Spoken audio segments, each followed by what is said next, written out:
Hello there, and welcome to this episode of Force Ghost Conversations. This is your host, Anthony King, and this week I'm going to share my experiences with Star Tours. Before we get started, I'm inviting you to join the conversation with us. We can be found on Twitter and Hive at Force Ghost Pod, and you can also follow us on Facebook, Instagram, YouTube, and TikTok. You can just search Force Ghost Conversations and you'll find us on those platforms. Also, please be sure to subscribe, rate, and review the podcast on your listening site of choice. Plus, Forest Ghost Conversations is live on Patreon. If you're a fan of the podcast and would like to consider pledging your support, there'll be a link in the episode description for you to check out the various tiers offered. And finally, please be sure to check out our TeePublic store to buy some Force Ghost Conversations merchandise. And without further ado, it's time to gather around the campfire for some Force Ghost Conversations.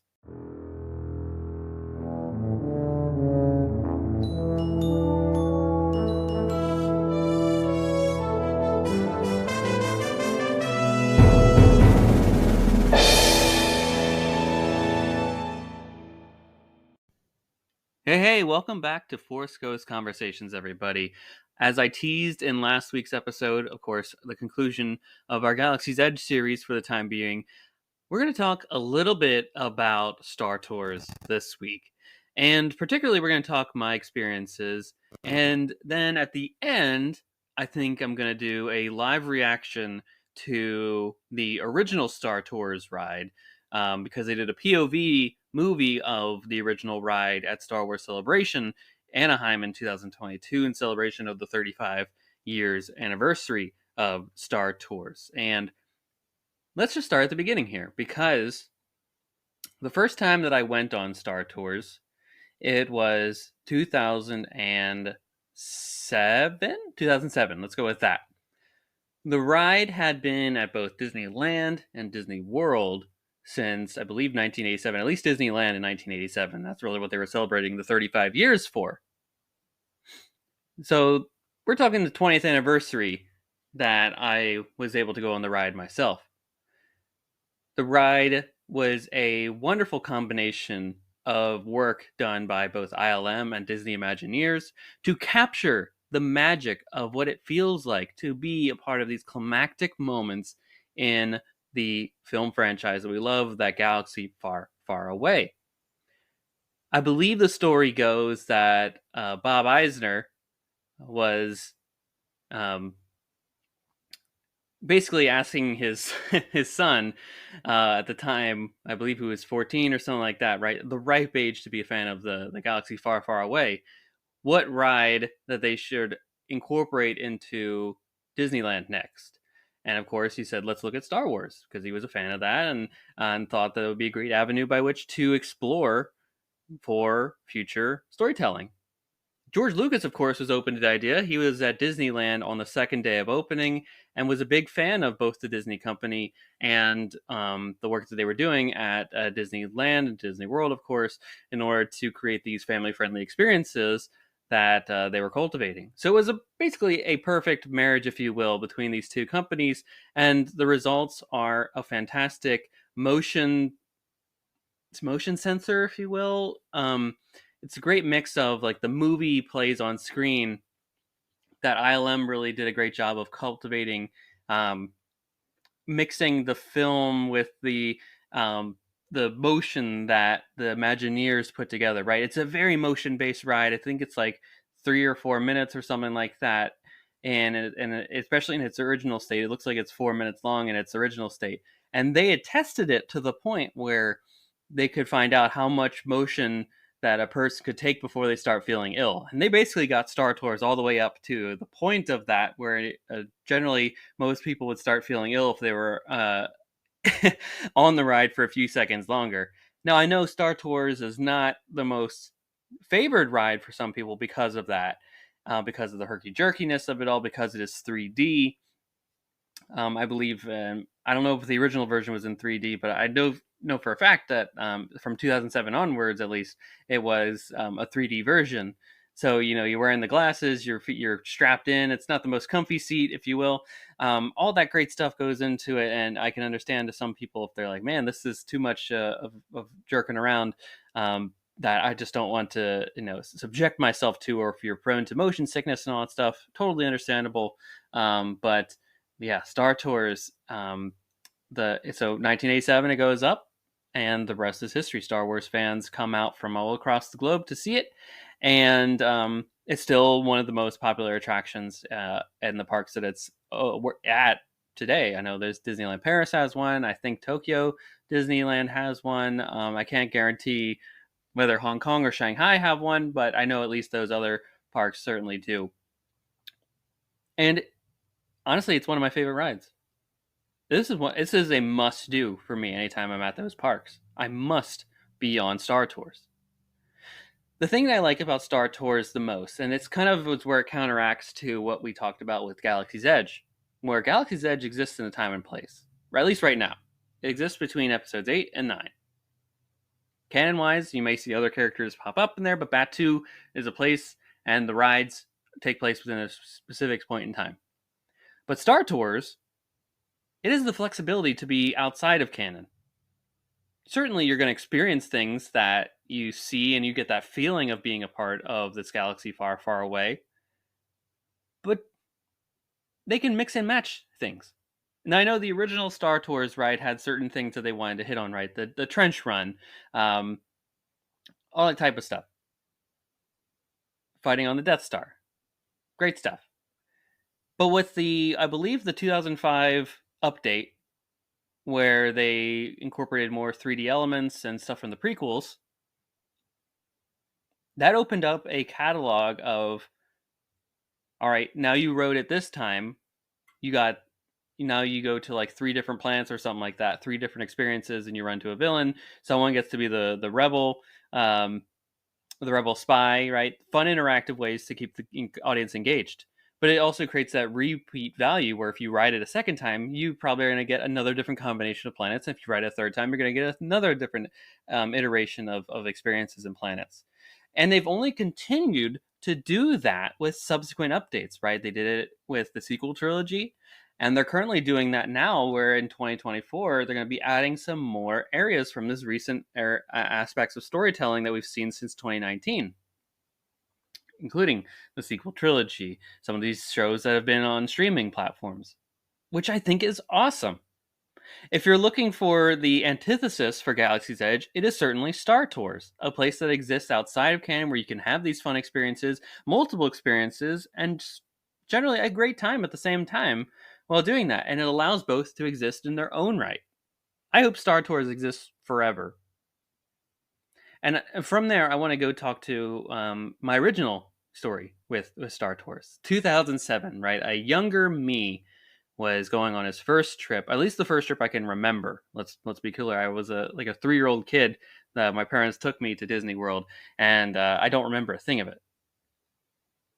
But 13, maybe it was 2008. 13-year-old me, at least, 12, 13-year-old me knew. I can remember all that experience, certainly.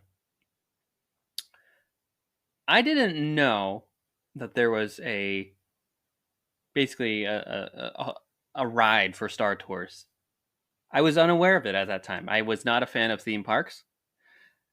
I grew up right across the street from Hershey Park. My grandma lived there in Hershey, Pennsylvania. She had a house literally within across the street from the park. I could see the fence that would take you to the park. I could hear the rides all the time. People yelling and screaming on these thrill roller coasters that I wanted no part of. I saw the traffic, just it's just a wild place to be at if you live in a small town that is also encompassed by a huge, massive theme park. So, I wasn't a believer at the time, but in 2007, 2008, might have gotten my dates mixed up. My mom wanted to have these experiences with me as an older person so we could have just some fun together and do that summer vacation thing that most families do. But I was skeptical at the time. I was like, I don't know. Why do I care about this? I also wasn't like the biggest Disney fan at the time. I didn't understand what the IPs were. Just all that, I was also just a teenager. All that fun stuff comes into play here. When I find out, though, that there is a whole Star Tours ride, and I can see these characters, and it looks like Endor. I can hop on a speeder bike. I was enthralled right then and there. I said that this is a wonderful use of IP, and the fact that I was able to see and experience things that I had only seen within movies, that now I could have my own experience within that galaxy far, far away. I said, perfect, sign me up. I loved going on the ride. I think we went on it immediately again after that. So I rode that definitely 2 times during that experience. Jump forward to a couple years, 2012, the December of 2012, my senior year of high school. I was part of the marching band, and during the holiday break, we took a trip down to Disney World on buses, and we performed at Magic Kingdom. I was also part of the orchestra at the time, and we performed at Disney Springs, then called Downtown Disney. And our chorus also was a participant of the candlelight festivities that were at Epcot. But the the alternative of doing all those things was that we got to go to the parks for basically 5 days over a holiday break season, which when you're with your friends and you don't have your parents around with you, that's really the best case scenario. You're 17, 18, you can free roam across the park, little supervision from a chaperone that just needed to check in with every couple of hours. That was the best experience ever. We had park hoppers. We could go to any park we wanted to. Just had to let them know where we're at. Of course, all of my friends were also big fans of this universe that we're also super huge fans of on this podcast. We must have rode this ride 10 times just to see the various experiences that we'd get. And let me tell you, each time that we rode it, not only did it feel like a different experience, but we were just captivated by the feelings of being on Star Tours. The feeling of jumping off into this hyperspace adventure, seeing these experiences and plot lines and sceneries that we could only dream of or at least see on a DVD at that time. Now we were able to put on 3D glasses, feel the motion of the spaceship going off, and have a blast together. It's funny that we talked about the potential of the future for the franchise during these conversations. This is the pre-sale to the Disney company. And my friends were like, hey, do you think, because they knew I was probably the expert when it came to this stuff at the time. They were like, hey, do you think they're ever making episode 7, 8, or 9 or something like that? Or continue beyond Return of the Jedi? And I was like, probably not at this point. Little did I know what was going on behind the scenes, these conversations taking place, and I'm certainly thrilled of what we've gotten since then. But at the time, I was like, hey, that's a clear story. That's a done deal at the end there. And we've got the legend stories if we want to continue in books and canon. And I know TV shows were going on at the same time. And say, hey, there's a lot going on if you're a fan of this stuff. And the stories certainly never end. So you can enjoy what you got. But otherwise, I think this is it. Little did we know, a couple months later, and the announcement comes out, and the world changed after that. But let me tell you, being on that ride with my friends is one of the best things that I can remember, and it's a fond memory that I hold on to when I think about my fandom in this galaxy.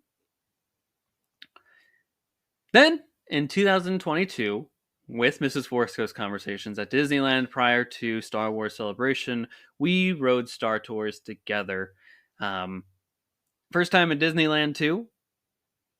First time in 10 years riding Star Tours, and with some of the new updates that they had done since the last time that I read it, because obviously some new content came out since then. The ride didn't change too much other than just adding some of those new details along the way of different experiences that you can have, different categories of scenes to pull from. I don't recall getting anyone different. I think we got definitely Hoth, Naboo, and I want to say the Death Star.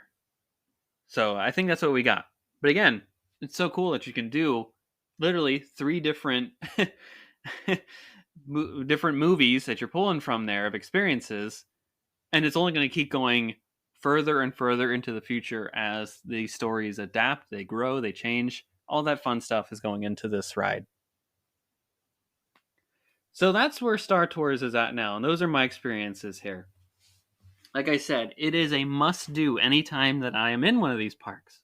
I'm not going to say no to going on it again. Twice, three times. Let's do it. It's a new experience each and every time, and until I feel like I've seen this thing again, which is probably never going to happen, I'm going to keep doing it. Anywho, let's move on to the other portion of what I was going to talk about in this show, which is basically watching the original ride POV um, that they have posted onto YouTube as a result of they had it during the 35 years of Star Tours panel at Star Wars Celebration 2022 in Anaheim, and fortunately they posted that video online, and now I can watch it along with all of you. It features, of course, DJ Rex from the original ride, who is now the droid DJ at Oga's Cantina. A very fun Easter egg, if you ask me. And voiced by none other than Paul Rubens, who unfortunately passed away a few months ago, even at this point now. But, you know, I'm glad that he's able to persevere via that character, DJ Rex, and we also, of course, have our memories and this video here of the original Star Tours ride, which I'm thrilled to watch and to react with all of you. If you want to pull it up to watch for yourself, just go to YouTube, search Star Tours. I believe it was the first link that came up, and this is the original ride from 1987. So I'm going to hit play right now.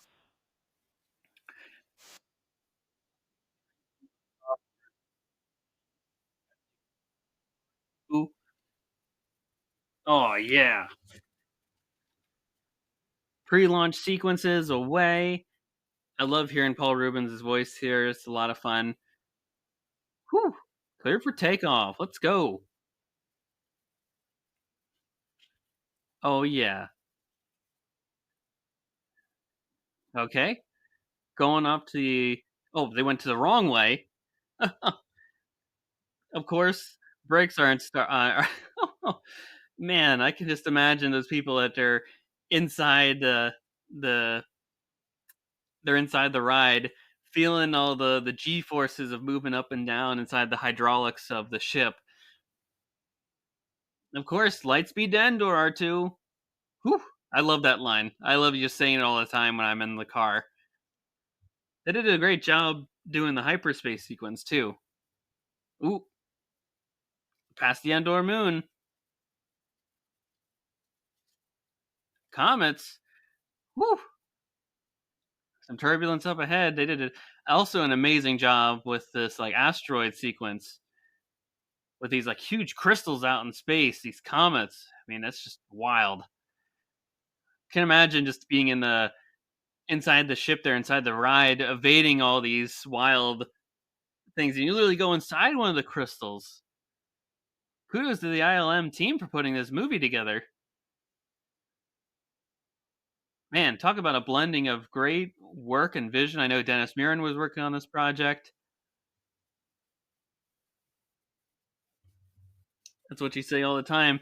You can never just relax when it comes to one of these rides. Of course, there's the Empire. Couple Star Destroyers, reminiscent of a little bit of Empire. Definitely of the first scene from A New Hope. Of course, Star Tours is always in the midst of a great battle.